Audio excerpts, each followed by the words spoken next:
स्पष्ट हो तो स्पिरिचुअल जर्नी ज़्यादा ईजियर और स्मूथ हो जाती है। Any non physical master is okay, वो कितने महान हैं, कितने ग्रेट हैं, उससे फर्क नहीं पड़ता है। फिजिकल और नॉन फिजिकल की बाउंड्री जो है, वैसे वो बाउंड्री बहुत ज़्यादा नहीं है। अगर मेडिटेशन में हम महसूस करना सीख जाए अपने नॉन फिजिकल एस्पेक्ट्स को, तो फिजिकल नॉन फिजिकल की बाउंड्री कुछ भी नहीं है। जितना आराम से आप मुझसे बात कर सकते हैं, उतना ही आराम से आप किसी भी नॉन फिजिकल मास्टर से बात कर सकते हैं। साईं बाबा से बात कर सकते हैं, ओशो से बात कर सकते हैं, रामकृष्ण से बात कर सकते हैं, योगन से बात कर सकते हैं। There are no limitation. Limitation are due to poor understanding, poor perception of vast cosmic reality, our vast potential. लेकिन ठीक है, चलिए, समय लगता है बहुत बातों को समझने में। शशि जी, अपना वीडियो ऑफ कर लीजिएगा।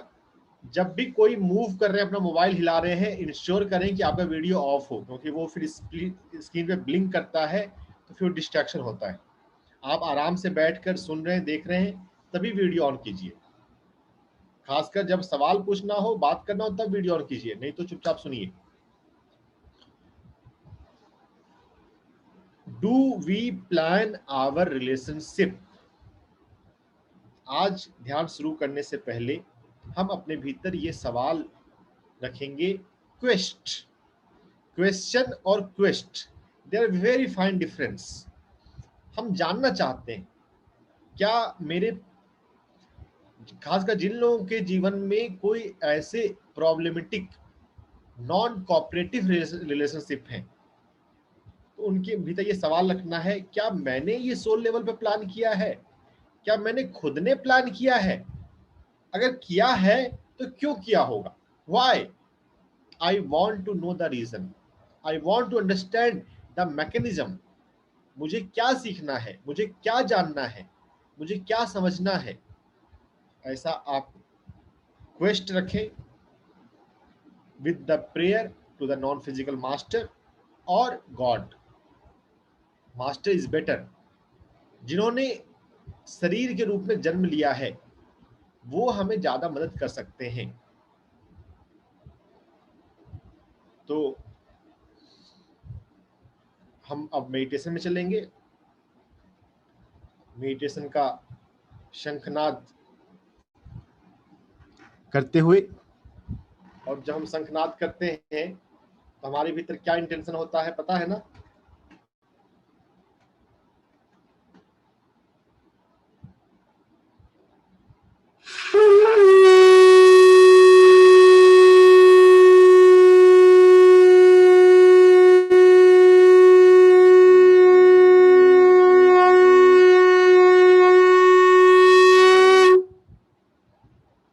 हमारे भीतर भी आत्मज्ञान का शंखनाद हो। हम मेडिटेशन में बैठ रहे हैं, लेकिन अगर हम भोजन किए तो पेट भरना चाहिए। हम भोजन कर रहे हैं, उसके बाद भी बोल रहे कि मेरा तो पेट खाली है, मुझे तो भूख लगी हुई है, तो अरे भाई, थोड़ा और ज्यादा भोजन कर लो।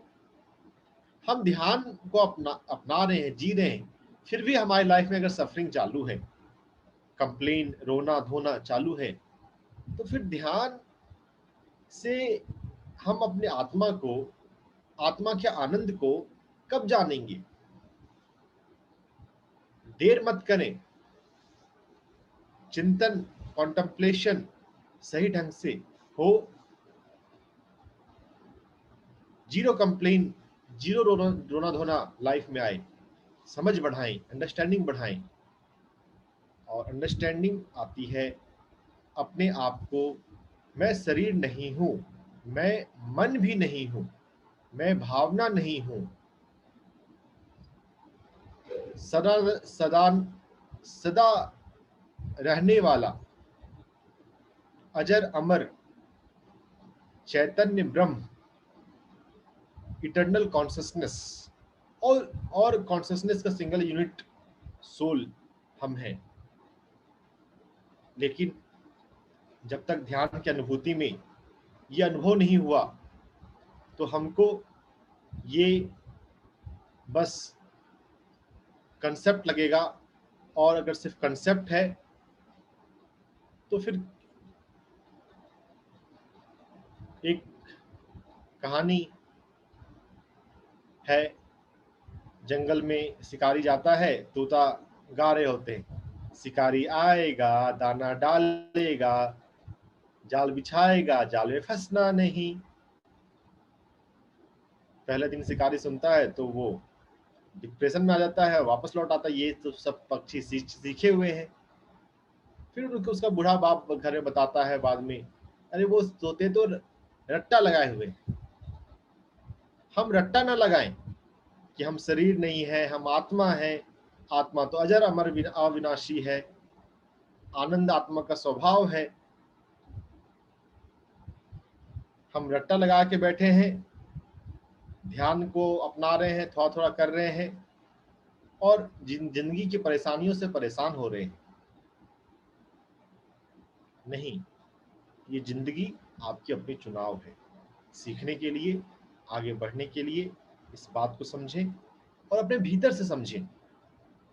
बाहर की बुक्स, बाहर की बातें, मेरी बातें, ये रिमाइंडर है, ये पॉइंटर है। समझना तो आपको खुद स्वयं है। आंखें बंद रखते हुए थर्ड आई पर आत्मज्ञान का शंखनाद हो मेरे भीतर।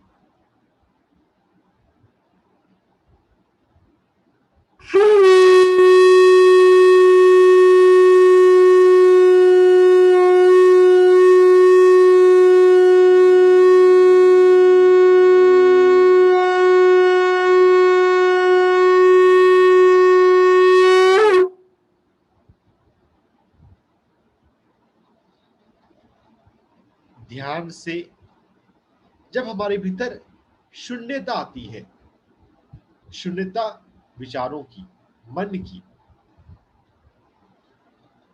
Thinking about past and future, worry of past, insecurity of future, ये जो हमारे मन के, चित्त के स्वभाव है, वो जब शांत और शून्य हो जाते हैं तो हमें अपने सोल का, सोल की प्लानिंग का, सोल की जर्नी का, सोल के लेसन का, सोल की क्वालिटीज का, सोल के नेचर का, सोल के वेरियस एस्पेक्ट्स का स्वतः बोध होता है। Realisation, self realisation, soul realisation सबके साथ होता है, सबके साथ होगा। आप साधना को ठीक से अपनाएं।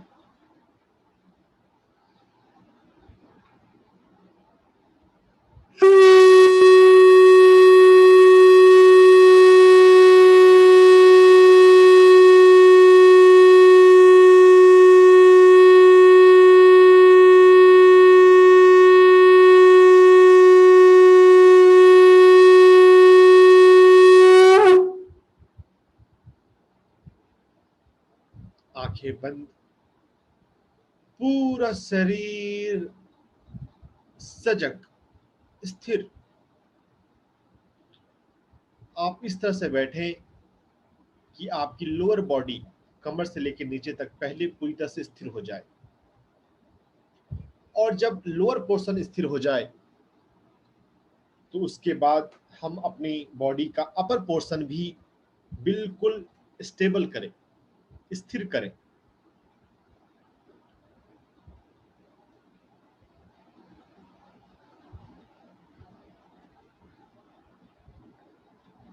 अंदर आते हुए श्वास, बाहर जाते हुए श्वास पर ध्यान लगातार।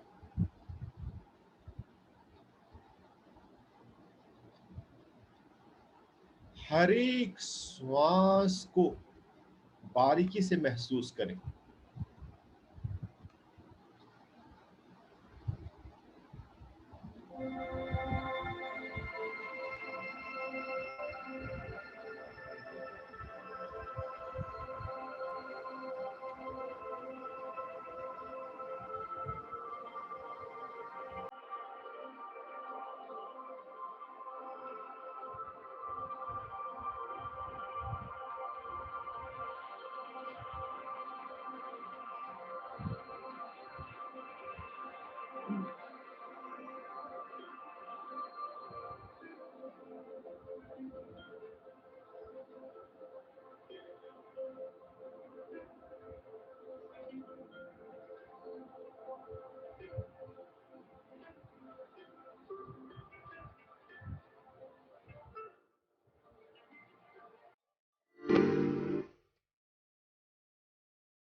हाँ,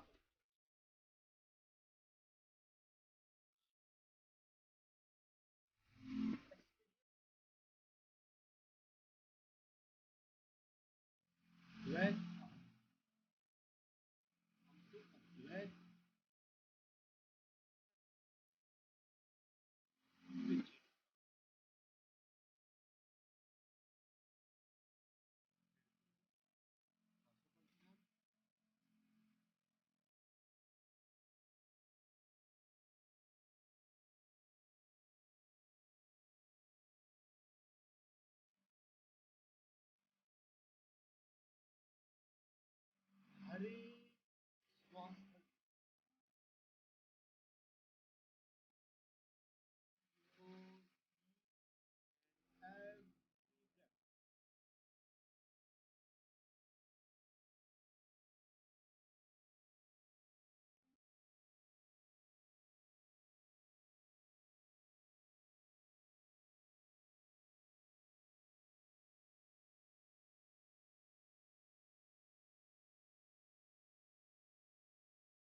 धैर्यपूर्वक, प्रेम पूर्वक अपनी सांसों को महसूस करते जाएं।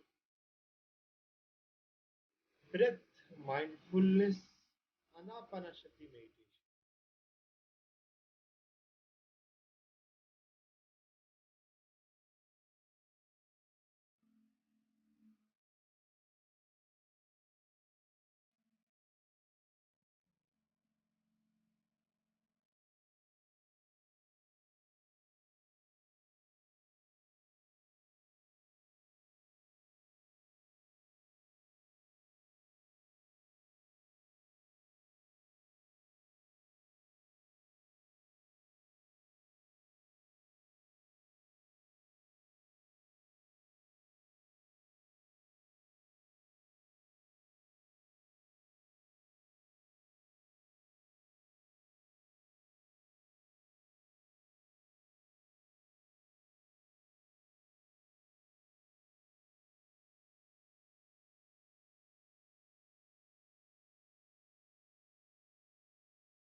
सांसों पर ध्यान का आखिरी 3 मिनट।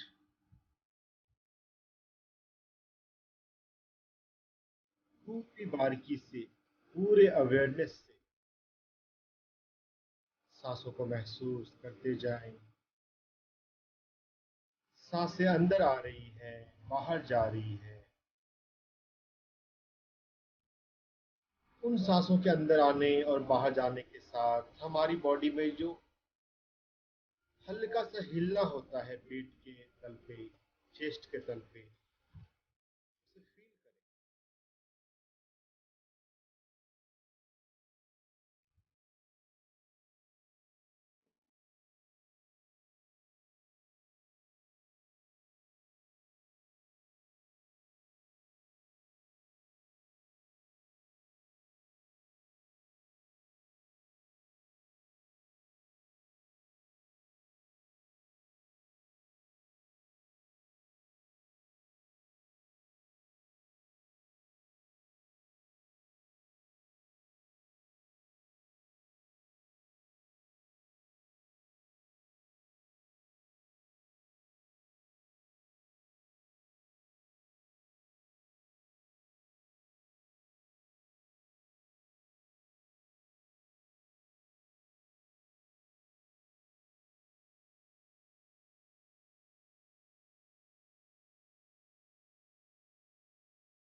सांसों पर ध्यान का आखिरी 7 second, last 7 second of meditation.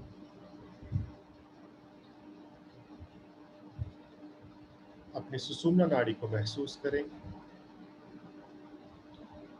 और अपने क्राउन को फील करें।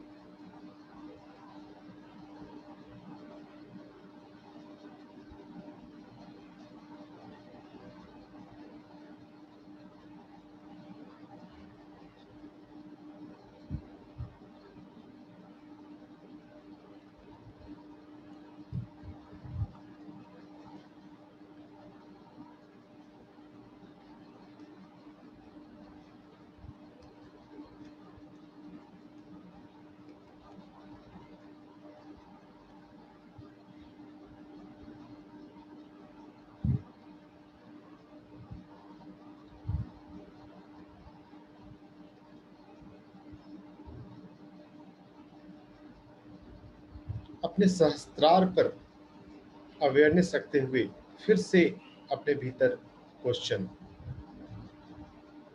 How do I plan my life? Have I plan my relationship? क्या ये जीवन की, भौतिक जीवन की प्लानिंग मैंने सोल लेवल पे की है? क्यों और कैसे, अगर की है तो?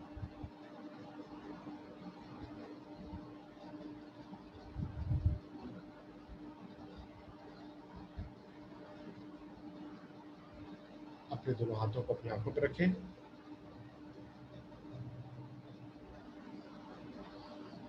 और धीरे धीरे अपने सांसों को से बाहर हटकर अपने फिजिकल लाइफ पर आ जाएं, फिजिकल वर्ल्ड में।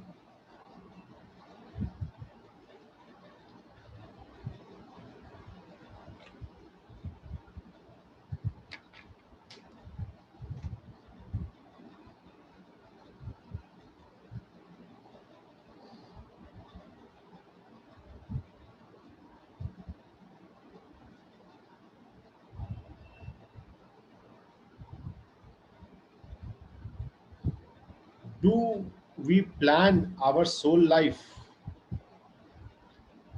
इस बात को समझने के लिए, जानने के लिए हमें बार बार चिंतन करना है जब तक क्लैरिटी हमारे भीतर विकसित ना हो जाए। The main clarity comes from meditation only, लेकिन बाहर स्वाध्याय का सहारा, जिससे कि हमें थोड़ा सा हिंट मिल सके, पॉइंटर मिल सके। से पहले की प्लानिंग और उस प्लानिंग को जानने का हीलिंग पावर, वो बात समझ में आ जाए तो हमारी लाइफ में क्या हीलिंग हो जाएगी। चिंतन मनन करेंगे अच्छे से और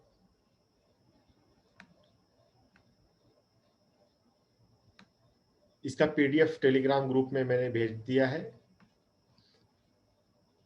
इसमें 13 चैप्टर है और उस 13 चैप्टर में रिलेट होता है, लेकिन कहीं कहीं पे कुछ एक्सेप्शन भी होते हैं। तो रॉबर्ट ने अपनी लाइफ प्लानिंग भी जब डिकोड की तो समझ में आया कि what is the purpose, what is the reason for such experience. उनकी मदर के साथ उनके रिलेशन बहुत अच्छे नहीं थे और जब मदर बीमार हो जाती है और कुछ उसका हॉस्पिटल में चेकअप कर रहे हो चल रहा है, और शेयर डेथ एक्सपीरियंस मैंने पहले भी किसी प्लेटफॉर्म पे शेयर किया हुआ है, near death experience and shared death experience. ऐसा होता है कि हॉस्पिटल में वो अब उसने अपनी स्टोरी अपने वीडियो इंटरव्यू में बताई हुई है कि जॉन जो है, उसकी मदर जॉनी बोलती है उसे, हॉस्पिटल में चेकअप कराने के लिए कहीं कोई गए हैं, कोई इन्वेस्टिगेशन कुछ हो रही है, कोई जांच हो रही है, और सी सेंस्ड कि I am about to leave, I am about to die. तो वो बोलती है कि मुझे अभी चेकअप नहीं कराना, मैं जा रही हूँ। तो डॉक्टर और वहाँ पे जो प्रोटोकॉल है वो तो जनरली यही होता है, भाई कोई मरीज चेकअप के लिए आया है तो कैसे भाई जो जो जो फॉर्मेलिटीज है, जो चेकअप है वो करके जाना है। तो इंटरेस्टिंग है कि वो बोलती है जॉनी नहीं, वो चलो मुझे लेके यहाँ से। खैर वो जाते हैं, वो रूम पे पहुंचते हैं अपने जो हॉस्पिटल में कमरा मिला हुआ है, और वहां पे लास्ट कन्वर्सेशन जो है जॉन बोरिसेंको और उसकी मदर का, उसमें सी रियलाइजेस, सी शेयर्स कि जो हमारे बीच में था, दे फॉरगिव ईच अदर, जो गुस्सा था, जो बिहेवियर था। और जॉन बोरिसेंको भी तो मेडिटेशन और मिस्टिसिज्म से जुड़ी हुई थी, उसे भी अंडरस्टैंडिंग थी इस बात की। रेडली फॉरगिवनेस दोनों ने किया एक दूसरे को। और एक कोर्स इन मिरेकल, एक बहुत पॉपुलर लिटरेचर है, कोर्स इन मिरेकल। जैसे भारत में भगवत गीता है, वैसे ही न्यू एज स्पिरिचुअलिटी में कोर्स इन मिरेकल भी है, चैनलिंग पर बेस्ड बुक है वो। तो उसमें भी फॉरगिवनेस पे बहुत सारी बातें हैं। तो उसका एक कोटेशन मेंशन करते हुए जॉन बोरिसेंको कहती है कि दैट धरती पर वो हेवन है जहां पर हैट्रेड लव में कन्वर्ट हो जाए। और उसकी मदर के साथ उसका यही हुआ। वो रिलेशनशिप बहुत स्वीट नहीं थे, बस फॉर्मल रिलेशनशिप, लेकिन लास्ट शरीर छोड़ने से जस्ट पहले दोनों मतलब मदर की तरफ से इनिशिएटिव होता है, फॉरगिवनेस की बात होती है। तो यहाँ पे ऐसे ऐसे अलग कई सारे ऐसे इंसिडेंट हैं रॉबर्ट स्वार्ट्ज ने शेयर किए हुए हैं। एक और लेडी का रियल लाइफ एक्सपीरियंस है, वो रॉबर्ट को बाद वो सुनाती है कि उसकी जब मदर ऑन मदर एक्सपायर, ये हॉस्पिटल में एडमिट है, हॉस्पिटल से कॉल आता है योर मदर एक्सपायर्ड, और वो जाती है लास्ट में कि लास्ट आखिरी बार देख लो। और जब बेटी माँ को देख रही है तो उसके मन में जो भीतर गुस्सा आता है कि जो बचपन में केयर नहीं मिला, जो कन्फ्लिक्ट रहे, तो वो ऐसा बोल रही था why you did this. Interesting बात है, डॉक्टर ने बोल दिया है कि सी हैज गॉन। उसने आंखें खोली और बोलती है because you asked for it and because I love you. ऊपर से देखें तो बड़ा अजीब बात लगेगा, ये क्या, आई आस्क्ड फॉर अब्यूज। जब हम सोल्स गिफ्ट रॉबर्ट स्वार्ट्ज की का ये अब्यूजिव रिलेशनशिप के में, इसमें कैथरीन की एक स्टोरी है। 50s की एक लेडी है जो अपने रिलेशनशिप को, अपने मैरिज रिलेशनशिप को डिस्क्राइब इसने किया हुआ है।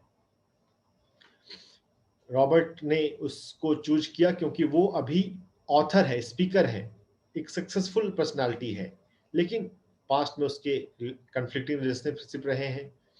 तो काफी डिटेल में वो आकाशिक रिकॉर्ड, सोल प्लानिंग को डिस्कवर को डिकोड कर किया जाता है।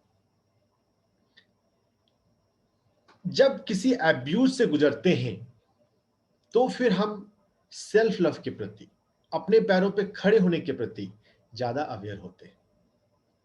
और इस स्टोरी को पढ़ते हुए कई सारे स्टोरी के कई सारे फ्रेम आएंगे, कई जो भी इसमें कैरेक्टर है, मेन कैरेक्टर तो कैथरीन है, फिर कैथरीन का हस्बैंड जो डाइवर्स हो चुका है, टिम, और कैथरीन के बचपन की बातें उसके पेरेंट्स के साथ, टिम की बातें उसके पेरेंट्स के साथ। ऐसा जगह जगह पाया गया, इसमें इस स्टोरी में भी आता है कि टिम का बचपन जो है वो बहुत सुखद नहीं रहा। बचपन में प्यार नहीं मिला तो बहुत संभावना है, बहुत कम सोल ऐसे हो पाते हैं जो अपने बचपन के एक्सपीरियंस को, कंडीशनिंग को ट्रांसेंड कर पाए। अगर बचपन में प्यार नहीं मिला तो जो एब्यूजिव पेरेंट्स थे, डोमिनेटिंग पेरेंट्स थे, तो बड़े में भी टेंडेंसी होती है डोमिनेट करने की बन जाती है, या वो एक्सेप्टेंस मोड आ जाता है, वो विक्टिम कॉन्शियसनेस कि हाँ डोमिनेट, दूसरे मुझे डोमिनेट करते हैं। तो कैथरीन के साथ वो विक्टिम कॉन्शियसनेस आ जाता है, उसके फादर के साथ उसका जो बिहेवियर है। जब कैथरीन घर में रह रही होती है स्कूल एज तक, और जब फिर उसको कॉलेज जाने का मौका मिलता है, जब फैमिली से दूर जाती है, तो उसके लाइफ में ये बहुत बड़ा लिबरेटिंग एक्सपीरियंस था कि वो अब उस अब्यूजिव रिलेशनशिप जो फादर की तरफ से है उससे थोड़ा सा वो फ्री हो गई, उसे फ्रीडम मिला। ऐसी स्टोरी और भी बहुत जगह पे, बहुत सारे परिवार में देखने सुनने को मिल सकती है। तो रीजन सिर्फ अपने पैरों पे खड़ा होना, मेन रीजन तो वो है, अपने लव, अपने राइट्स के लिए। और यह एहसास, I am complete in myself, हर एक सोल आपस में अपने आप में कंप्लीट है, लेकिन इस बात को लगता है कि दूसरा केयर करे, दूसरा मेरे लिए करे। हाँ, दूसरा भी करता है, कर सकता है, करेगा, लेकिन अगर सोल लेवल पे उस लर्निंग की जरूरत है, उस एक्सपीरियंस की जरूरत है, तो उस तरह के रिलेशनशिप आते हैं। अगर समझदार हो जाएं रॉबर्ट की तरह, जुआन बोरिसेंको की तरह, या कैथरीन की तरह, तो फिर हम उस रिलेशनशिप से बाहर आप आ जाते हैं। लेकिन जो बाहर आना भी है, इसमें भी है कि आप कंप्लेन करते हुए बाहर आते हैं। अब कैथरीन और टिम में डाइवोर्स हुआ, जॉन बोरिसेंको और उसकी मदर में पीसफुल नेगोशिएशन हुआ, मरते समय कोई कंफ्लिक्ट नहीं रहा। कितनी बार वो कंफ्लिक्ट दूर नहीं हो पाता, तो फिर अदर साइड से चैनलिंग, ड्रीम एक्सपीरियंस वैसे होते हैं जो कन्वर्सेशन लास्ट मोमेंट में नहीं हो पाया, तो ड्रीम के माध्यम से होता है, मेडिटेशन के माध्यम से होता है, पास्ट लाइफ रिग्रेशन के माध्यम से होता है, इनर चाइल्ड हीलिंग के माध्यम से होता है। अगर ग्रेस है, अगर कर्मा अच्छे हैं, तो डायरेक्ट भी हो जाता है। The thing, one of the most important thing here is कि कैथरीन टीम से अलग हुई, there is no complain letter on, क्योंकि कैथरीन को समझ में आया कि टीम के बचपन में भी उसके साथ जो ऐसे एक्सपीरियंसेस हुए, तो वो मेरे भीतर विक्टिम कॉन्शियसनेस आ गया कि हाँ डोमिनेट करते हैं, dominate, all male are same. बहुत सारे फीमेल के भीतर ऐसी फीलिंग आ जाती है, जो कि अपने आप में एक बिलीफ है, एक इल्यूजन है, लेकिन जो बिलीफ आप पाल ले मन में, आपको वैसे एक्सपीरियंस मिलते हैं। Thankfully Catherine came out of that realisation, और जब ये बात उसको समझ में आई कि टीम के बचपन में भी उसके साथ डोमिनेटिंग पेरेंट्स थे, उसको यही सिखाया गया, उसने देख के सीखा कि अपने बिहेवियर के प्रति अपनी रिस्पॉन्सिबिलिटी नहीं लेना, लाइफ को रफ एंड टफ केयरलेसली जीना, बस जो चल रहा है वो चल रहा है, वैसा उसका कंडीशनिंग हो गई, उसके अनुसार वो कर रहा है। तो फिर कंपैशन जागता है। कंपैशन हमें हमारे जीवन में चाहिए, जो हमारे आसपास मैच्योर सोल नहीं है, बेबी सोल, यंग सोल्स, जिनको अभी समझ उतनी नहीं है, उनके प्रति हमें गुस्से की बजाय, कंप्लेन की बजाय कंपैशन होना चाहिए कि they are growing, they are learning, later और sooner in this lifetime और some future lifetime, they will eventually grow. और जितना हम अपने तरफ से कंप्लेन बंद कर देते हैं, कम कर देते हैं, तो ये मनोमय कोष पर है कंप्लेन, और फिर इसका कॉरेस्पॉन्डिंग प्राणमय कोष पर भी होता है एनर्जी के रूप में। अगर क्लेयरवॉयंट हम बन जाएं, थर्ड आई से हम देख सकते हैं जो हमारे विचार हैं उसके कलर को, उसकी एनर्जी को, और जो ऑरा है, तो ऑरा भी वैसा चेंज होता है। अगर आप नॉन कंप्लेनिंग एटीट्यूड में आ जाते हैं तो हमारा ऑरा भी पीसफुल हो जाता है, और उसके कारण भी प्रभाव पड़ता है। जब सिचुएशन ज्यादा डिफिकल्ट हो, वर्बल और फिजिकल अब्यूज हो, तब तो खैर रॉबर्ट कह रहे हैं इसमें कि फिर separation is good, separation is right, अगर फिजिकल अब्यूज हो, वर्बल अब्यूज हो तो। क्योंकि जब वर्ड्स, जब हम बोलते हैं तो शब्द भी एनर्जी है, और वो शब्द भी चक्रों पर इफेक्ट लाते हैं। Verbal abuse also physical abuse, ऐसा रॉबर्ट कह रहे हैं। तो जब फिजिकल अब्यूज या वर्बल अब्यूज हो तब तो खैर सेपरेशन इज बेटर, लेकिन सेपरेशन में कंप्लेन का भाव हो तो फिर लर्निंग कंप्लीट नहीं हुई। शुतुरमुर्ग को प्रॉब्लम दिखाई देती है तो वो अपना सिर रेत में घुसा लेता है और सोचता है कि प्रॉब्लम चली गई। सोल लेवल पे आप सीखे बिना सीखे हुए बस किसी तरह आप फिजिकल लाइफ को चेंज कर लो, तो ये वैसा ही है कि आप अपने प्रॉब्लम से अपने आप को दूर कर लिए बिना, विदाउट सीखे। तो बिना सीखे अगर दूर हुए तो unless you learn, a pattern never gets over. कहां पर क्या सीखना है? How to balance karma, how to forgive, how to not to complain, how to pray even those who are doing some wrong। Jesus Christ सूली पर अटका दिया गया, फिर भी वो प्रार्थना कर रहे हैं, O God they don't know what they are doing. तो जब भी बेबी सोल, यंग सोल कोई नॉन पीसफुल बिहेवियर करते हैं, फिजिकल अब्यूज, वर्बल अब्यूज को टॉलरेट नहीं करना चाहिए, दैट्स फाइन, लेकिन नॉन कंप्लेन मेंटेन करते हुए उनके लिए प्रार्थना कि उनको सद्बुद्धि मिले। हम पेशेंस रखें, प्रे करें, और सबसे बड़ी बात है अपने पैरों पर खड़े हो। कैथरीन की प्लानिंग में यही बात आती है, व्हाई सी चूज टिम, जो उसे वर्बली और फिजिकली भी अब्यूज करता है, और उस अब्यूज में भी 12 साल एज ए मैरिज और उससे पहले कई साल डेट करते हुए चलते हैं, गुजर निकल जाते हैं।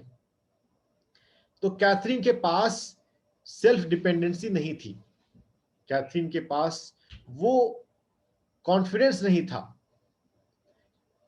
इसमें 4 अलग अलग मीडियम से ये लाइफ प्लानिंग को एक्सप्लोर किया गया है। रॉबर्ट स्वार्ट्स बहुत डीप तक एक्सप्लोर करते हैं पॉसिबिलिटीज, प्रोबेबिलिटीज। तो इस स्टोरी में या ऐसी ही रिलेशनशिप में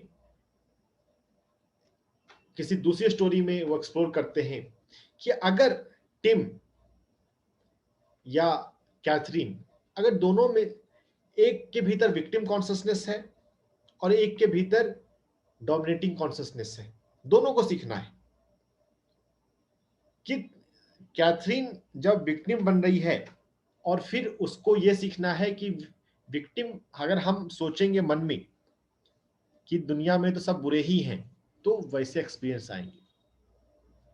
और टिम डोमिनेट कर रहा है, उसको भी ये सीखना है कि डोमिनेट नहीं करना, रिलेशनशिप में तो रिस्पॉन्सिबिलिटी होती है। तो अगर दोनों में से कोई अगर एक भी सीख जाता है, जो लॉक है, चाबी और ताला, अगर कोई एक भी सीख जाता है तो फिर वो जो ऑप्शनल प्लान होते हैं, जो प्लान बी होता है, प्लान सी होता है सोल लेवल पे, तो फिर वो आपस में रिलेशनशिप में नहीं आएंगे। बहुत इंटरेस्टिंग है। Our soul provision, soul contract are not hard and fix. अगर लर्निंग ओवर होती है तो प्लान चेंज कर जाएगा। तो हमने सोल लेवल पे चूज किया है, लेकिन हमने लर्निंग के अनुसार पॉसिबिलिटीज को चूज किया है। हमारी लाइफ में कौन पर्सन आएगा, क्या आउटकम होगा, हम किस प्रोफेशन में जाएंगे, बहुत कुछ बदल सकता है अगर हम लर्निंग के प्रति फोकस्ड हैं, कॉन्शियस हैं और लर्निंग को ले रहे हैं, सीख रहे हैं। सेल्फ लव को, सेल्फ रेस्पेक्ट को, सेल्फ इंडिपेंडेंसी को, acceptance, non complaining acceptance, compassion, दूसरे सोल के लिए करुणा। करुणा जो हमसे पीछे हैं, नीचे हैं, उनके लिए करुणा किया जाता है कि वो अभी नहीं जानते, वो अभी नहीं समझते, भविष्य में वो भी समझेंगे। रिलेशनशिप पे ये बहुत अच्छा चैप्टर है, तो आप पढ़िएगा, तो अच्छा चिंतन कीजिएगा। पढ़ते पढ़ते अगर कोई बात क्लिक करे तो तुरंत पन्ना मत पलटाइए। हमें पढ़ने का ये अच्छा तरीका है कि जब भी कोई गहरी बात मिले, कोई इंटरेस्टिंग बात मिले, तो उसको उस पर रुक जाना चाहिए, उस पर कॉन्टम्पलेट करना चाहिए या लिख लेना चाहिए। लिखने से हमारे चीज हमारे भीतर कोई बात ज्यादा पक्की होती है। और थियोसॉफिकल सोसाइटी में C.W. लीडबिटर बताते हैं कि हम उसके एस्ट्रल कॉन्शियसनेस से मिल सकते हैं, कंसेप्ट के एस्ट्रल कॉन्शियसनेस से, बुक के एस्ट्रल कॉन्शियसनेस से। कोई अच्छी बात हमको सीखने को मिल रही है किसी पुस्तक में, इससे रिलेटेड और क्या विस्डम अच्छा है ब्रह्मांड में, वो मैं चाहता हूं, जानना चाहती हूँ। आप इस तरह से मेडिटेट करेंगे तो आपके भीतर अपने आप दूसरे स्पिरिचुअल इंसाइट्स पॉपअप कर जाएंगे। स्पिरिचुअलिटी इज वेरी मिस्टिसिज्म है। कॉन्शियसनेस लेवल पे लीनियर प्लेन में, लीनियर वे में नहीं चलता, लेकिन हम थोड़ा करके तो देखें, थोड़ा ट्रस्ट रखते हुए थोड़ा कोशिश करें, थोड़ा एक्सपेरिमेंट करें, और मेरा अनुभव तो यही कहता है ऐसा होता है। हम कई तरह से नॉलेज को अपने भीतर एम्ब्रेस कर सकते हैं, कई तरह से कॉन्टम्पलेट कर सकते हैं। तो chapter 6 relationship by your soul's gift Robert Schwartz, ये पढ़िए, ये समझिए, चिंतन कीजिए। और आज के लिए अफर्मेशन जो हो जाएगा वो यही हो जाएगा, आई हैव चूज्ड माई रिलेशनशिप। खासकर जो अपने लाइफ में किसी भी ऐसे रिलेशनशिप से गुजर रहे हैं जहां पे उनको लगता है कि ये क्यों है ऐसे मेरे लाइफ में, जहां पे भी किसी भी रिलेशनशिप में, not only in married relationship, in parent relationship, in children relationship, in colleague, professional work space में relationship, I have chosen my relationship. I am becoming aware that I have chosen my relationship. ये affirmation हो जाएगा खासकर उनके लिए जो इस तरह के किसी डिफिकल्ट फेज से गुजर रहे हैं। जो पहले से कल का अफर्मेशन जो लिया थे कंपैशन का या फॉरगिवनेस का, अफर्मेशन करते हुए आपके भीतर वो कंसेप्ट ज्यादा गहरा हो तो आपकी अंडरस्टैंडिंग बढ़ने से आपको सेटिस्फैक्शन आएगा, क्लैरिटी आएगी और आपकी लाइफ बेटर होगी।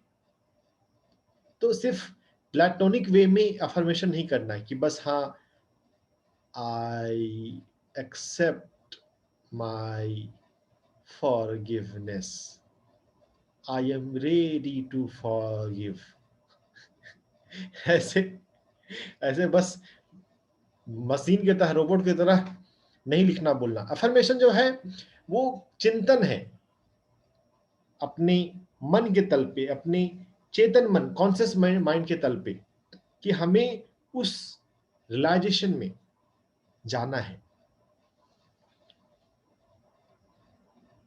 अगर मुश्किल होता है, आपको कहीं पर बात समझ में नहीं आता है, तो अफर्मेशन के लेवल पे तो रॉबर्ट स्वाच ने एक बात सिखाई हुई है। रॉबर्ट स्वाच अफर्मेशन का खैर वैसे वर्ड यूज नहीं करते हैं, वो क्वेश्चन के रूप में, क्या मैंने रिलेशनशिप चूज किया है?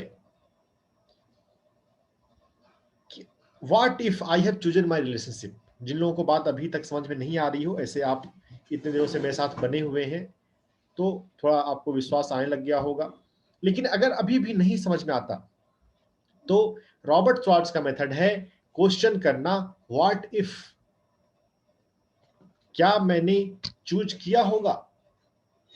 और लिटरेचर के रूप के लेवल पे अगर आपको रॉबर्ट श्वार्ट्ज बुक भारी लगे कि अरे यार ये तो बहुत हाई फाई बुक है, समझ में नहीं आ रही, या क्वेश्चन हो मैं क्यों प्लान करूंगी ये रिलेशनशिप, ये सब डॉक्टर रंजन सब बकवास कर रहे हैं, तो सिंपल बुक पे जाइए, डॉक्टर ब्रायन वाइस।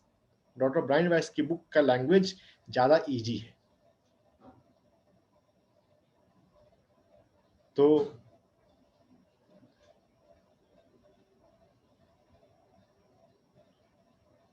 हम अपने जीवन में,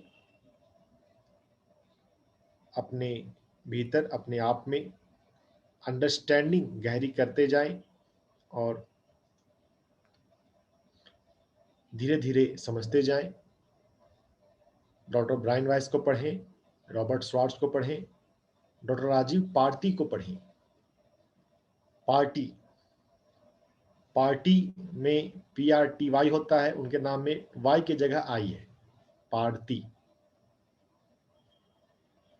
जो लोग जानना चाहते हैं अपना अफर्मेशन कमेंट सेक्शन में लिख कर जाएं। जिन लोगों को प्रॉपर सीखना है वो एक नोटबुक बनाएं, डायरी बनाएं और उसमें अपने नॉन डोमिनेंट हैंड से, लेफ्ट हैंड से अफर्मेशन लिखा करें। अगर कोई लेफ्टी है तो उनको राइट हैंड से लिखना है। नॉन डोमिनेंट हैंड से लिखने से हमारे भीतर सब कॉन्शियस में ज्यादा गहरी चीजें उतरती हैं। तो एक बार अफर्मेशन बोल दीजिएगा सब लोग। I am becoming aware that I have chosen my relationship. I am becoming aware that I have chosen my relationship. I am becoming aware that I have chosen my relationship. I am becoming aware that I have chosen my relationship. I am becoming chosen my aware that I am chosen my relationship and I am aware of it. Hindi में इसको बोलेंगे तो कैसा बोलेंगे सुमन जी? सुमन, आप host बनना चाह रहे हैं लेकिन आपको मैं अपने आप को अपने बच्चों के साथ में रिलेशनशिप में मधुर संपर्क बनाने की कोशिश करूंगा, या जो भी चीज। हिंदी किनकी अच्छी है? कौन बोलना चाहते हैं? थोड़ा मैं उनको मेरे खुद के बनाए हुए रिश्ते हैं। प्रज्ञा जी, यस प्रज्ञा जी। मैंने ये जीवन का संबंध जो चाहे पति के साथ है या बच्चों के साथ, किसी के साथ स्वयं चूज किया है, स्वयं चुना है और मैं इसे अच्छी तरीके से जानती हूँ। ये रिश्ते हमारे खुद के चुनाव है। हाँ, ये रिश्ता हमारा खुद का चुनाव है। मृदुला जी का वर्डिंग ज्यादा अच्छा है। ये रिश्ते जीवन हमारे स्वयं के चुनाव हैं। ये जीवन और ये रिश्ते हमारे स्वयं के चुनाव हैं। और अपने द्वारा चुने हुए रिश्तों के प्रति मैं पूरी तरह से सजग हूँ।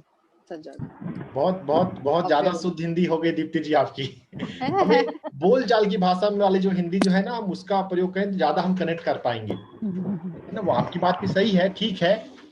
अब जैसे रामता किताब जो है, ये पुस्तक अब जो ट्रांसलेट किया हमारे अविनाश सहाय जी ने, बिहार के ही हैं। अब इसमें इतनी शुद्ध हिंदी, किताबी हिंदी है कि बहुत लोग समझ ही नहीं पाते। ऐसा भी होता है।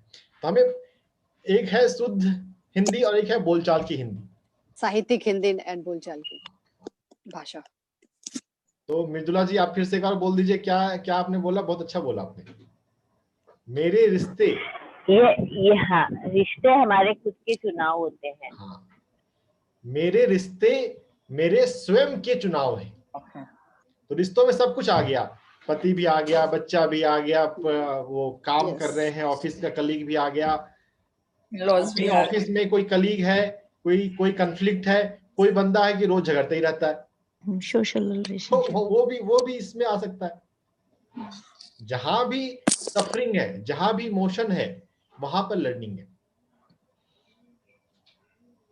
अगर आपके भीतर इमोशन नहीं है, मान लीजिए कोई आपसे झगड़ा किया और आप उसको तुरंत व्हाट्सएप पे ब्लॉक किए, अरे अब मुझे इस पे बात नहीं करनी, और आपको अगला काम जो कर रहे हैं उसमें आपको कोई इफेक्ट नहीं आया, अपना मस्त है, मूवी देख रहे हैं और मस्त देख रहे हैं, ठीक है, आप भूल भी गए आधे घंटे बाद, तो यहाँ पे फिर आपके लिए कोई सफरिंग नहीं है, कोई इमोशन नहीं है, आपने लेसन लर्न कर लिया है और आपको प्रभाव नहीं पड़ता है। तो हमें अल्टीमेटली उसी अवस्था तक आ जाना है, हम अपने आप में मस्त रहें। दुनिया बड़ी है, विचित्र है, हर तरह के प्राणी हैं यहाँ पर, हर तरह के सोल हैं, ठीक है, वो अपनी जर्नी पे हैं, हम अपनी जर्नी पे हैं। मेरा जो इमीडिएट मेरी दुनिया है, मेरा मेंटल वर्ल्ड है, उसमें नॉन कोऑपरेटिव रिलेशनशिप नहीं होने चाहिए। That should be our rule, हमारा अपना नियम। हम अपने जीवन को कैसे जीते हैं वो हमारा अपना स्वयं को चुनाव होना चाहिए, अपना फ्रीडम होना चाहिए, बट विदाउट कंप्लेंट। अगर कोई आ जाता है, कोई आ गया है, तो उसके लिए कंपैशन, प्रार्थना, ओ गॉड, जैसे जीसस ने किया, जीसस को तो मार दिया, सूली पे लटका दिया, O God they don't know what they are doing. जब कोई आपसे झगड़ा करे तो प्रार्थना करें, हे भगवान, वो नहीं जानता वो क्या कर रहा है, उसको थोड़ा सद्बुद्धि देना। हमारे भीतर कंपैशन और पेशेंस होगा तभी हम ऐसा प्रेयर कर पाएंगे, नहीं तो हम भी लड़ने लगा, तुम्हारी ये हिम्मत, मैं तुमको बताती हूं, मुझसे पंगा लेता है। बहुत लोगों को रस आता है।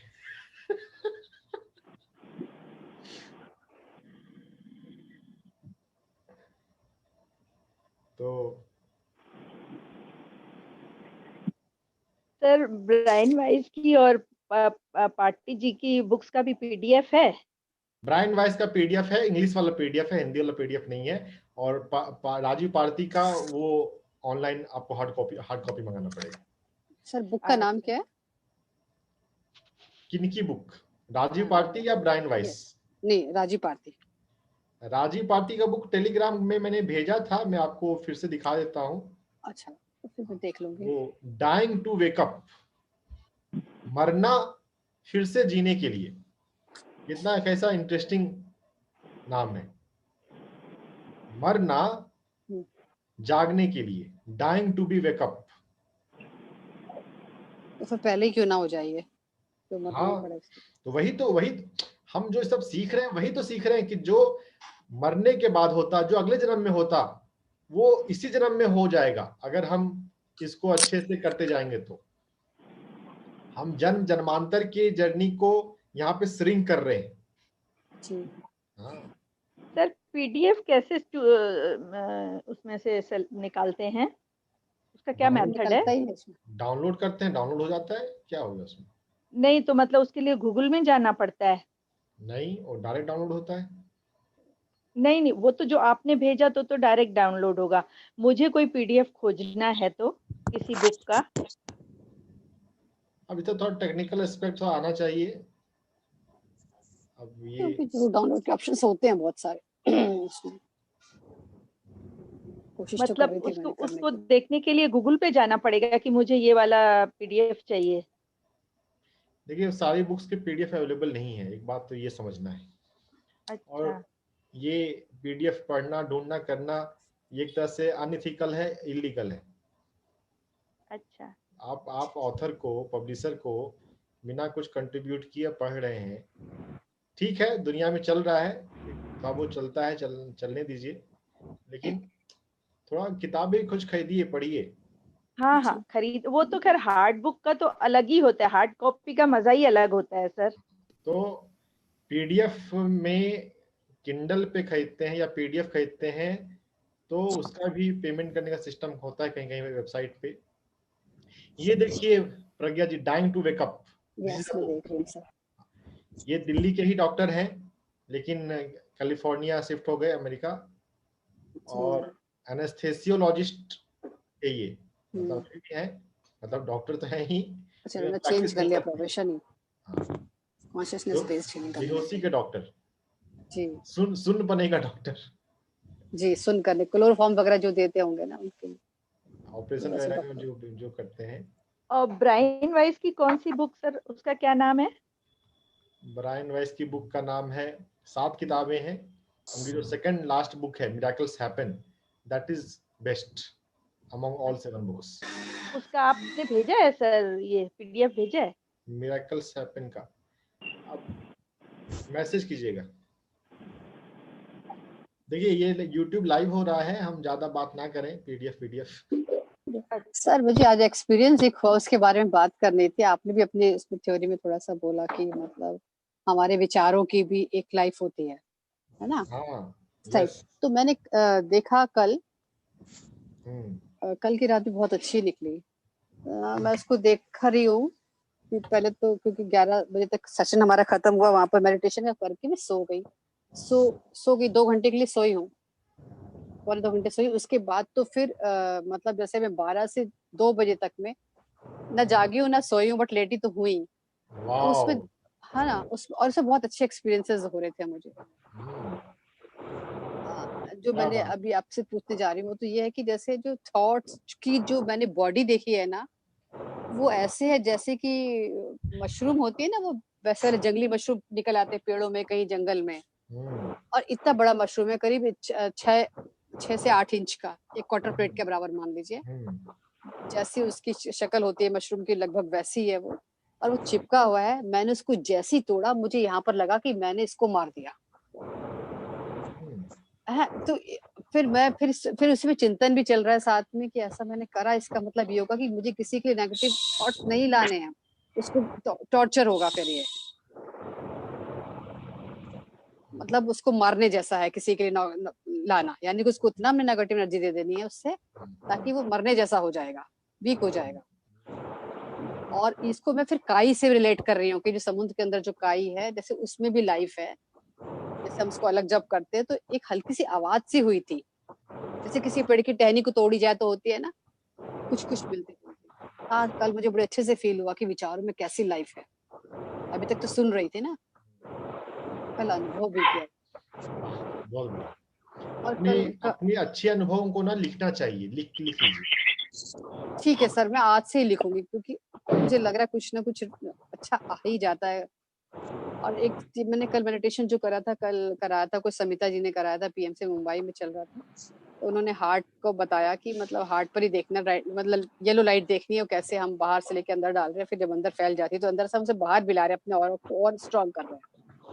वो करते करते जब मैं मतलब उठी हूँ 11 बजे के बाद, तो मेरा मुंह मीठा हो रहा था, बार बार बीच में भी लग रहा था मेरा मिठास आ रही है मुंह। फिर मैं तब ध्यान में भी मैं सोच भी रही हूँ कि मैंने कुछ खाया ही नहीं ऐसा मीठा। उस उठने के बाद उन्होंने बोला हाँ ऐसा होता है, हमारे जो इमोशंस होते हैं, जो इमोशंस हैं, जैसे इमोशंस बोला शायद, या कि जैसे इसको क्या टेस्ट जो होते हैं वो भी हमारे कई बार एक्टिव हो जाते हैं। तो आपने शायद उसको इतना ज्यादा ऑब्जर्व करा है, उस येलो लाइट को, उसकी वजह से हो रहा है। कमरे में बंद कर सर ऐसा है क्या? रामकृष्ण परमहंस की आप बायोग्राफी पढ़िएगा। पढ़ ली योगानंद जी ना? नहीं रामकृष्ण परमहंस की, अच्छा जी, अच्छा पढ़ लूंगी। थोड़े बहुत तो बुक तो नहीं पढ़ी, लेकिन आप वीडियोस देखे हैं। तो उनकी बायोग्राफी में ना आपको ये अनुभव और उसका एक्सप्लेनेशन मिल जाएगा। उसमें है ऐसा कुछ? तो व्हाट इज इट, मतलब इज इट एक्सपीरियंस और व्हाट? वाह, आप जल्दबाजी क्यों कर रहे हैं? तो आप रामकृष्ण परमहंस को थोड़ा पढ़िए, सुनिए, समझिए। ठीक है, देखिए जो भी हम अनुभव लें, जो भी हम ज्ञान लें, समझ लें, वो गहरे और डीप से लें। एक क्वेश्चन यहाँ पर गहरे और डीप से क्या मतलब है कि जब ध्यान करें तो अपने सांसों को और अंदर ले जाओ, जैसे आप मास्टर्स लोग बोलते हैं ना और डीप जाओ और डीप जाओ, तो मुझे तो वही समझ में आता और ध्यान से देखो और ध्यान से देखो। Creating something is always followed by the stress. तो यहाँ पर डीप का मतलब बताएंगे आप सर एक बार?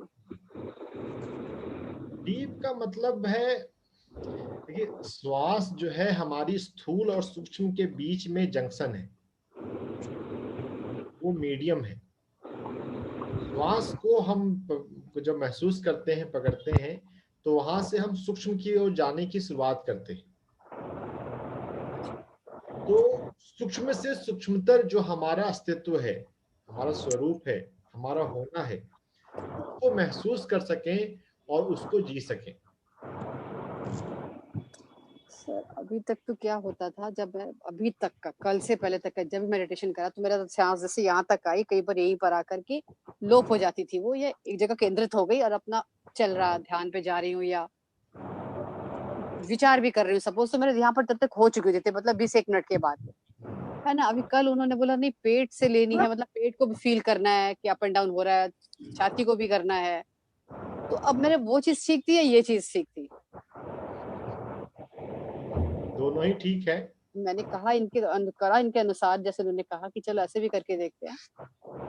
जब मैं ये करके देख रही थी तो मुझसे जो वो होता था ना, जब यहाँ पर खुजाने के बाद फिर आप सवारी करने लग जाते हो, कुछ स्लाइड्स आने शुरू हो जाते हैं, वो फिर नहीं हो पा रहा था। देखिए अलग अलग सोल का ना अलग अलग ढंग होता है। ओके, अच्छा, जो आपको ठीक लगे, जो कंफर्टेबल लगे, मतलब वो करना चाहिए, वो करना चाहिए। वैसे मेरा जो अनुभव है उसके अनुसार हमें धीरे धीरे जाना अच्छा है, धीरे जाना चाहिए, स्लो जाना चाहिए। आवाज कहाँ से आ रही है? अपने आप को म्यूट कर लीजिए।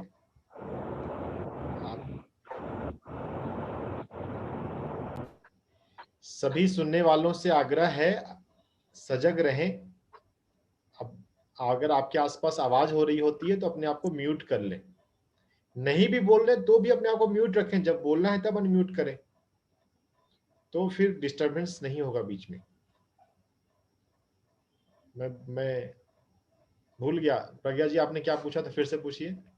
मतलब जैसे मैंने बोला, जब आप लोग पहले कराते रहे थे, या तो मैंने कभी ध्यान नहीं दिया होगा कि पेट से ही लेनी है, यानी पेट को भी फील करना है, अप एंड डाउन हो रहा है, पिचक रहा है, छाती भी ऊपर हो रही है, नीचे हो रही है। तो मैंने वो चीज तो कभी नहीं करी थी। मैं तो सिर्फ सांस देखती थी, वो पेट से शुरू होकर के वो शॉर्ट होकर यहाँ पहुंचती थी, भूमध्य पे पहुंचती थी, वहां जाके लोप हो जाती है कभी कभी, और कभी वहीं पर एक छोटी सी टॉप सी बन के रह गई। लाइट मैंने कभी नहीं देखी वहां पर सांस लेते समय।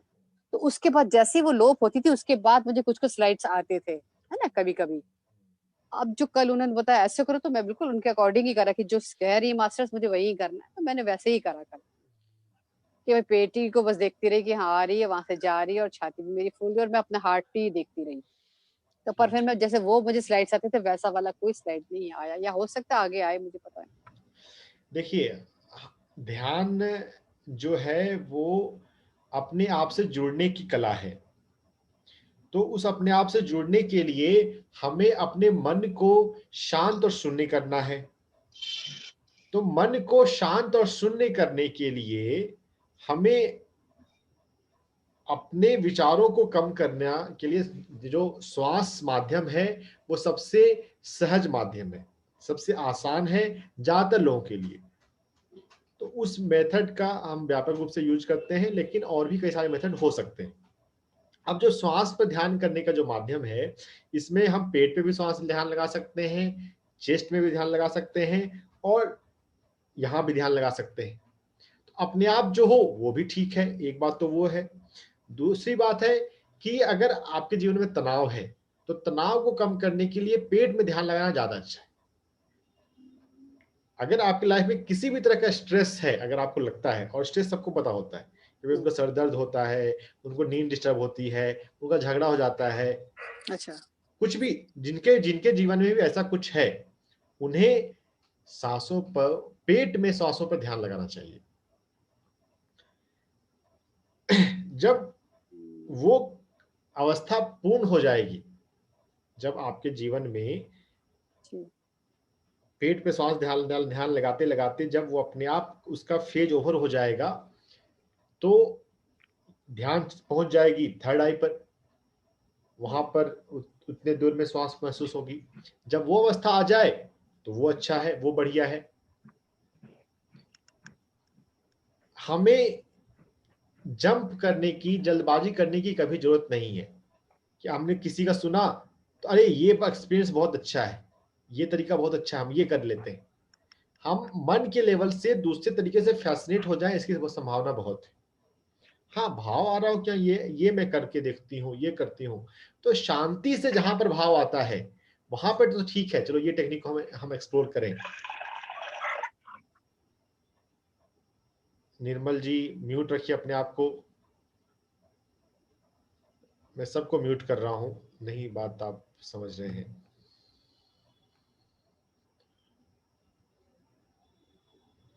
सांसों को हम नाभि में ध्यान लगा सकते हैं, चेस्ट रीजन में ध्यान लगा सकते हैं, नासिकाग्र भ्रूमध्य में ध्यान लगा सकते हैं। जब तनाव 0 हो गया हो तब हम एक्टिवली भी यहां पर ध्यान ला सकते हैं। उससे पहले हम ना लाए तो ज्यादा अच्छा है, इसलिए क्योंकि थर्ड आई रीजन में या किसी चक्रों में हार्ट का तो खैर थोड़ा, हार्ट चक्र प्रेम से जुड़ा हुआ है तो उसमें थोड़ा संभावना कम है। चक्रों पे साधना में ये एक पोटेंशियल रिस्क है कि अगर हमारे भीतर चक्र की साधना अगर हमने अच्छे से की, कंसंट्रेट अच्छे से किया, तो शक्ति जग सकती है, हमारा पावर बढ़ सकता है। और अगर हमारे भीतर शांति और प्योरिटी नहीं है तो हम अनजाने में किसी के बारे में हम सोच ले, कोई या किसी ने हमको थोड़ा हर्ट किया, परेशान किया, और हमारे मन में उसके बारे में भाव आ जाए कि इसका बुरा हो जाए, तो आपके भीतर शक्ति है तो वो शक्ति काम कर जाएगी, दूसरे का नुकसान हो सकता है। एनर्जी से बिना किसी को फिजिकली टच किए बहुत हार्म पहुंचाया जा सकता है।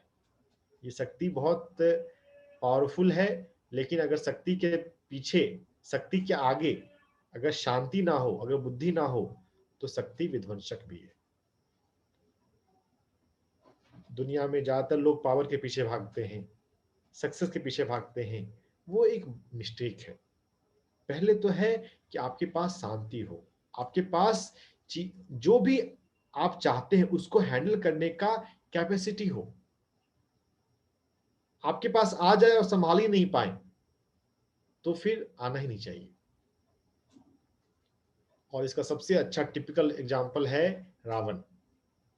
रावण एक बहुत अच्छा तपस्वी था, ध्यानी था, लेकिन अहंकार, शक्ति आ गई लेकिन अहंकार डिसॉल्व नहीं हुआ, तो उसने अपना नुकसान किया और दूसरों का भी नुकसान किया। रावण के अलावा और भी एग्जाम्पल मिल जाएंगे। शक्ति से पहले हमें शांति चाहिए, सक्सेस से पहले हमारे पास पीस ऑफ माइंड चाहिए। तो हार्ट पे भी ध्यान कर सकते हैं, करने का भाव आ जाए तो, लेकिन इन जनरल थोड़ा शांत हो जाए मन, शून्यता आ जाए तो फिर दूसरे टेक्निक पे जाएं, दूसरे मेथड पे जाएं। नहीं तो सांसों पर ध्यान पेट में खासकर अच्छा है।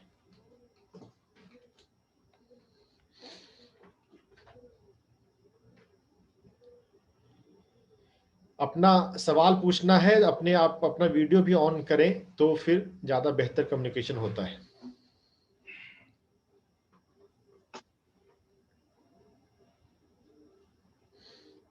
पूछिए हितल जी, क्या कहना है आपको, पूछना है या? Hello sir, good morning. एक minute sir, good morning sir. आज का लेक्चर आपने हमें जो सिखाया है कि आई हैव मेडिटेशन, और आपने बताया सर कि जो भी रिलेशनशिप में सफरिंग होती है, you have to learn a lesson out. मतलब अगर इसको डीपली देखा जाए तो मतलब अगर कोई रिलेशन में सफरिंग हो रही है, मतलब लेसन क्या हो सकता है? जैसे या तो हमको पेशेंस रखना है, या तो फिर अगर जो रिलेशन से अपने को सफरिंग हो रही है वो रास्ते पे नहीं जाना है। मतलब what is the lesson we have to learn? मतलब कोई रिलेशनशिप में हमारी रिस्पॉन्सिबिलिटी होती है जिससे अपन छूट नहीं सकते। आपके बैकग्राउंड में नॉइज आ रहा है, अगर आप ऐसा कर पाए कि नॉइज फ्री हो तो आपके साउंड ठीक से सुन पाओ।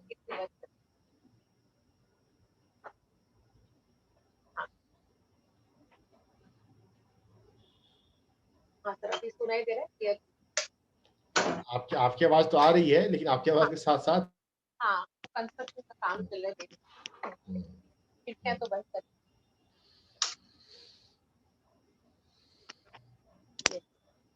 जी।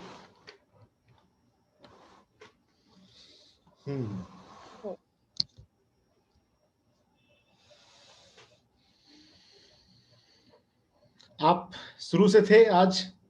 हाँ सर, 6:15 में आई थी। मॉर्निंग का फर्स्ट पहले 5-6 मिनट में भी काफी बातें होती है ना। हाँ जी सर। आप YouTube पे वो देख लीजिएगा। देखिए क्या होता है ना, कोई भी चीज एक प्रॉपर वे में उतरती है, प्रॉपर वे में आती है। जी। हमने पूरा सुना है, हो सकता है आपकी बातों को उसमें बोला जा चुका होगा।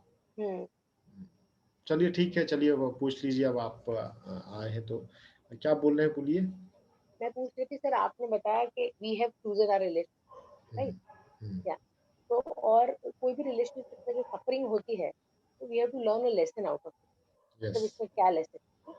तो मैं पूछ रही हूँ कि अगर कोई रिलेशन में सफरिंग होती है तो मतलब उस रिश्ते से दूर चले जाना चाहिए हमें? देखिए, अगर ये बात कवर हो चुकी है आज। हाँ। ठीक है, वर्बल अब्यूज, फिजिकल अब्यूज है, हाँ। फिर तो एज अर्ली एज पॉसिबल दूर हो जाना चाहिए। करेक्ट।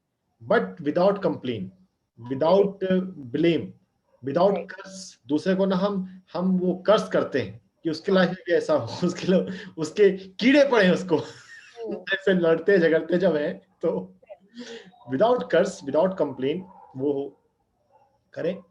और वैसे लेकिन हर सिचुएशन में ना सिर्फ दूर होना ही सॉल्यूशन नहीं है। अगर आपने पैटर्न्स को नहीं डिकोड किया, नहीं सीखा, तो आपके लाइफ में ऐसा होता है, बहुतों की लाइफ में, कि एक अब्यूजिव रिलेशनशिप था, उससे अलग हो गए, उससे डाइवोर्स ले लिया, फिर सेकंड मैरिज हुई, उसमें भी अब्यूजिव पार्टनर मिला। तो वो पैटर्न रिपीट होता रहता है अगर नहीं सीखते हैं तो। बराबर। तो वो सीखना, हाँ बोलिए। सीखना ये सीखना है कि देयर इज नो, कोई विक्टिम नहीं होता, there is no victim consciousness. अगर आप उस तरह की सोच रखते हैं कि दुनिया में सब बुरे हैं, मुझे तो, मेरी तो किस्मत खराब है, मुझे बुरे लोग ही मिलते हैं, तो फिर यूनिवर्स आपके वाइब्रेशन को, आपकी सोच को रिस्पॉन्ड करता है। अच्छा। अगर आप न्यूट्रल भी रहते हैं, वैसे तो डिवाइन की अंडरस्टैंडिंग हो तो हम ग्रेटिट्यूड रहेगा, हम धन्यवाद देंगे। जो भी हमारी लाइफ में अच्छे लोग हैं उनके लिए आप धन्यवाद अगर देते हैं तो वो अच्छाई बढ़ेगी। और अगर न्यूट्रल भी कोई रहता है तो नहीं आ सकता non cooperative relationship, abusive relationship. ठीक है। और एक बात और भी सीखनी होती है, अपने पैरों पे खड़ा होना, emotionally, financially and every way independent होने की संभावना, कि हाँ मैं अकेले भी अपना काम चला सकती हूँ, चलाने की क्षमता है। आप चलाए ना चलाए वो अलग बात है, सेकेंडरी बात है, सेकेंडरी है, लेकिन कैपेबिलिटी होनी चाहिए, कैपेसिटी होनी चाहिए। तो मतलब ये कैपेसिटी हम लोग को क्रिएट करनी, वो कैपेसिटी के प्रति आप ओपन बने, उस डायरेक्शन में आप आगे बढ़ना शुरू करें। उसमें ये फोर्सफुल वे है लर्निंग का, लर्निंग थ्रू सफरिंग पैराडाइम। वो भी बात मैंने पहले बोली हुई है कि अगर हम नहीं कॉन्शियसली सीख रहे हैं तो जीवन के धक्के खा खा कर हम सीखते हैं। तो ये जीवन के धक्के हुए, रिलेशनशिप के धक्के हुए, इसके कारण से हमें जबरदस्ती, मजबूरी में अपने पैरों पर खड़ा होना पड़ेगा। बराबर। सर कभी कभी क्या होता है कि कोई रिलेशन में कोई नहीं अब्यूजिव होता है, ना कोई फिजिकल होता है, लेकिन अब हम अपने भाव से ही रिलेशनशिप से अब्यूज हो रहे हैं। जैसे कोई अपने से बहुत अच्छे से बात कर रहा है पहले, तो सडनली उनको क्या हो जाता है तो बात करना बंद कर देता है। तो ये सफरिंग तो मुझे ही हो रही है, शायद सामने वाले को कोई सफरिंग नहीं हो रही। तो ये प्रॉब्लम एग्जैक्टली होती है। तो उस हाँ, तो या इस प्रॉब्लम को या तो हम लोग को सॉल्व करना चाहिए, या तो सामने वाले को पूछना चाहिए कि भाई क्या हुआ, अब पहले तो बड़ी अच्छे से बात कर रहे थे, सडनली आपको क्या हो गया, क्या आप अभी सामने भी नहीं देखते। तो ऐसी बात तो तो ये कभी कभी दिल को हर्ट करती है, और ये दिमाग में पूरे दिन ऐसे घूमता रहता है, सोचते रहता है कि ऐसे तो मैंने क्या कर दिया होगा। मतलब ना ही मैं उसको कभी ब्लेम करती हूँ ना कुछ होता है, लेकिन ये सवाल जो सर दिल में जो घूमता रहता है, उससे उससे कैसे एस्केपिज्म कर। आप खलील गिब्रान को पढ़िएगा। कौन सी sir? Khalil Gibran, the Prophet. Khalil Ibrahim Gibran. या देखिए, life, love is all about freedom. Correct. दूसरे को हम आजादी भी देना सीखें। राइट। अगर हम किसी को चाहते हैं, किसी को प्रेम करते हैं, जी। तो ये कोई कंपल्सन है क्या कि वो भी उस प्रेम को फील करे या उसको रिस्पॉन्ड करे? करेक्ट। अगर अगर if he is okay, if he और सी इज ओके, देन वो टाइम देगा, वो पास आएगा। नहीं तो हम उनको इंडिपेंडेंट, उनको फ्री विल पे भी छोड़े कि if you are okay then we can spend time together. तो ये प्रॉफिट है, और ये हिंदी में भी उपलब्ध है, दी प्रॉफिट। वैसे ओरिजिनली इंग्लिश में है, तो इंग्लिश ही ज्यादा पढ़ लेंगे तो ज्यादा अच्छा है। तो love is all about freedom. अगर लव है तो वो कंपलसरी साथी होना चाहिए, साथी रहना चाहिए, ऐसा नहीं है। अरे दूसरे की क्या मर्जी है वो थोड़ा सुनो समझो।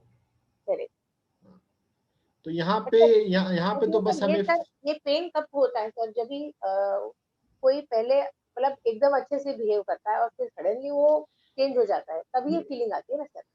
राइट। अगर कोई हाँ तो अरे तो अब उस व्यक्ति को, हर व्यक्ति इवॉल्व हो रहा है, हर व्यक्ति चेंज हो रहा है। अब अगर वो नहीं चाहता तो हम फ्रीडम दें उसको। करेक्ट।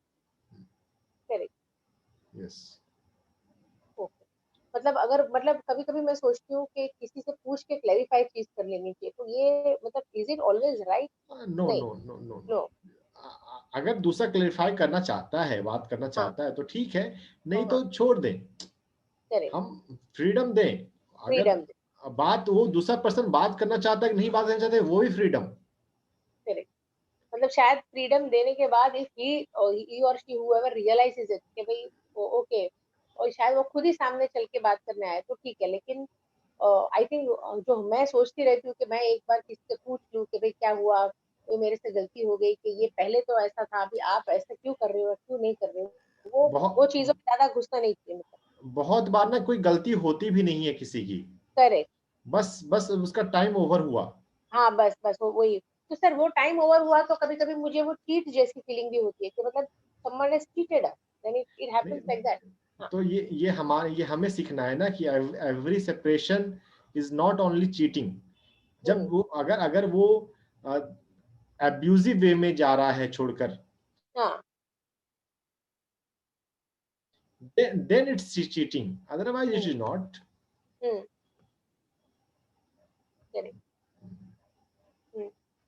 लेकिन सर ये एक क्वेश्चन जैसे दिमाग में घूमता रहता है, मतलब किसी की मर्जी हुई तो आ गए, मतलब किसी की मर्जी हुई तो चले गए। मतलब लाइफ ऐसी थोड़ी रहती है। यस, यही तो होना चाहिए। अरे और आप अपने आप को अनवर्दी क्यों बना रहे हैं कि ये इसको ऐसे भी तो देख सकते हैं कि जो आपके साथ टाइम स्पेंड नहीं करना चाहता,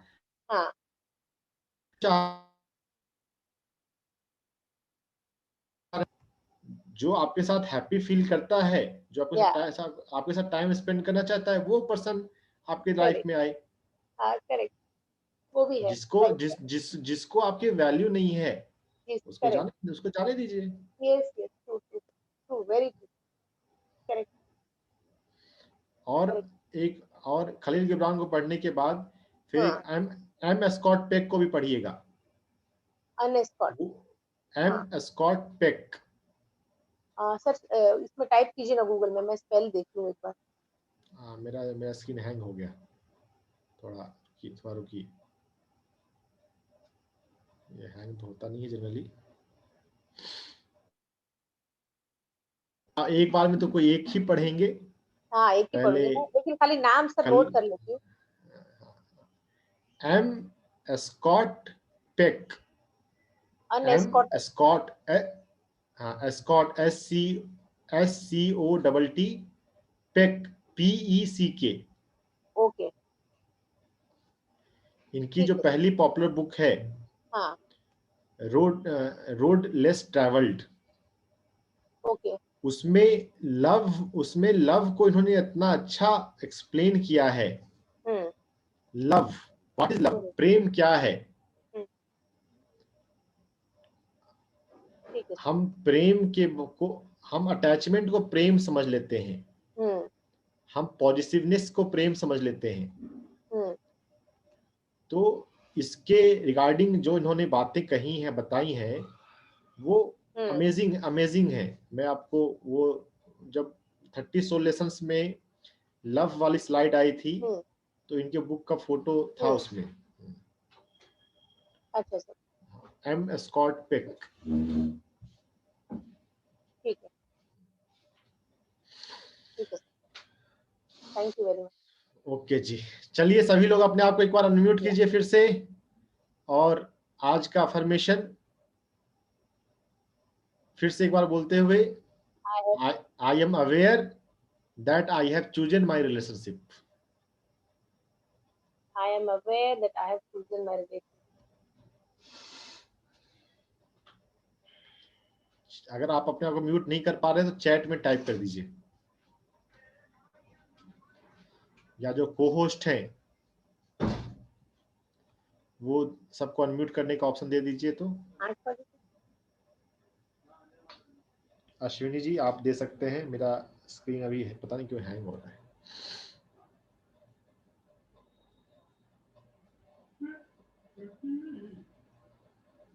चलिए स्क्रीन चैट में टाइप कर दीजिए, I am aware that I have chosen my relationship. इसके साथ आज के लिए हम लोग यहाँ पर विदा लेते हैं।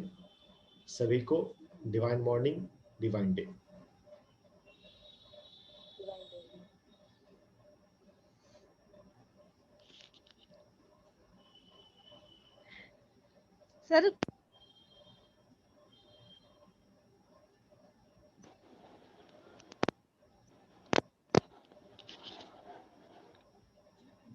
सर खलील गिब्रान की बुक का क्या